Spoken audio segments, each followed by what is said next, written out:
Sekalipun telah islah, namun rapat harian Syuriah PBNU pada 20 November 2025 memutuskan terhadap pengunduran diri atau pemberhentian Gus Yahya dari jabatan Ketua Umum, menurut Rais Am PBNU masih tetap berlaku.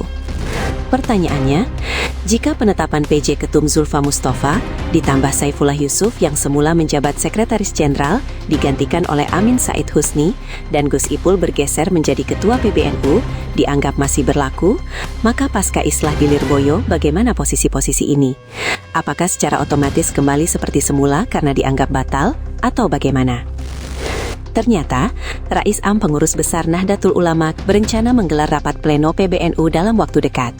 Rapat tersebut salah satunya diagendakan untuk memulihkan status KH Yahya Cholil Stakuf sebagai Ketua Umum PBNU setelah sebelumnya digantikan oleh KH Zulfa Mustafa sebagai penjabat Ketua Umum PBNU.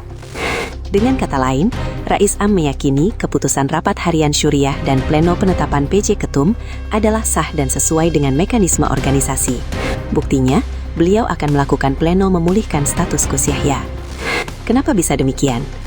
Alasan beliau, islah yang disepakati di Pondok Pesantren Lirboyo beberapa hari lalu tidak serta-merta menganulir seluruh keputusan yang telah diambil selama masa konflik. Karena itu, pengembalian posisi-posisi yang sempat berubah dalam sebulan terakhir harus dilakukan sesuai mekanisme organisasi. Lebih lanjut, salah satu posisi yang dimaksud adalah jabatan Ketua Umum PBNU yang sebelumnya diduduki KH Yahya Cholil Stakuf. Ia sempat dicopot dan digantikan oleh KH Zulfa Mustafa sebagai penjabat Ketua Umum PBNU melalui rapat pleno PBNU pada Selasa 9 Desember 2025.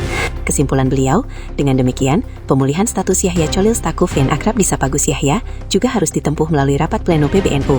Keputusan sebelumnya dinilai masih berlaku dan belum dianulir, meskipun kedua belah pihak telah menyepakati Muktamar ke-35 sebagai jalan islah. Saya sudah bilang, sampaian Gus Yahya jangan tersinggung. Pleno yang belum diubah ini menanti pleno mendatang. Ya seperti itu yang saya sampaikan, kata Miftahul Ahyar di Jakarta, Jumat 26 Desember 2025 malam. Menurut Rais Am, pengembalian posisi tersebut perlu dilakukan melalui rapat pleno agar tetap sejalan dengan aturan organisasi. Ia menegaskan, langkah itu tidak harus menunggu muktamar sehingga dapat dilakukan lebih cepat.